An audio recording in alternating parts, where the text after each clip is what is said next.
Bentrovati a tutti. Quasi un secolo dopo la morte di Saffo, questa grande poetessa della lirica monodica del mondo greco, sorge un nome importantissimo che in qualche modo completa il trittico che abbiamo potuto gustare sulla lirica monodica in queste puntate di storie. Sorge Anacreonte. Anacreonte è un personaggio significativo perché nasce a Teo, un posto quasi sconosciuto dell'antica Grecia, e poi si stabilisce definitivamente a Samo.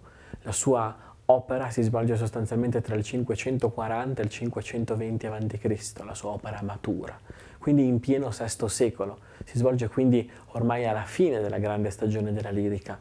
Eppure la personalità di Anacreonte è significativa perché porta a compimento il percorso di Alceo e di Saffo. Saffo, Alceo e Anacreonte sono i grandi tre della lirica monodica, una lirica che era nata per essere cantata con strumenti a corde e per favorire un intrattenimento di quella che era una comunità politica di riferimento, le eterie, o quella che era una comunità religiosa di riferimento, il Tiaso. Ecco, Anacreonte si pone in questo contesto, si pone in un contesto altamente politicizzato, un contesto di grandi trasformazioni sociali. L'abbiamo visto quando abbiamo fatto la parte storica di questo periodo, raccontando come la borghesia commerciale stava via via soppiantando l'aristocrazia.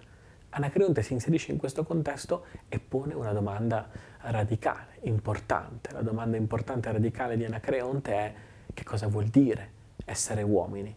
Se Alceo diceva che l'importante era restare uomini, se Saffo diceva che restare uomini voleva dire rimanerlo fino in fondo, da maschio e da femmina, senza abiurare o negare niente della propria identità, Anacreonte si domanda: beh, allora però in che cosa consiste questa umanità?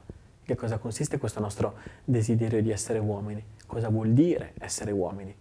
Non è una domanda da poco quella che si fa Anacreonte, e la farà dentro meandri storici difficilissimi, in un momento in cui veramente la violenza la faceva da padrona e dove era impossibile non schierarsi. Quindi non dobbiamo pensare ad autori greci in qualche modo immacolati, dobbiamo pensare a persone che lottavano, persone che facevano battaglie, persone che si dimostravano follemente armate nella difesa dei loro interessi. Dentro tutto questo però passa un messaggio che diventa eterno, passa una scintilla che diventa eterna.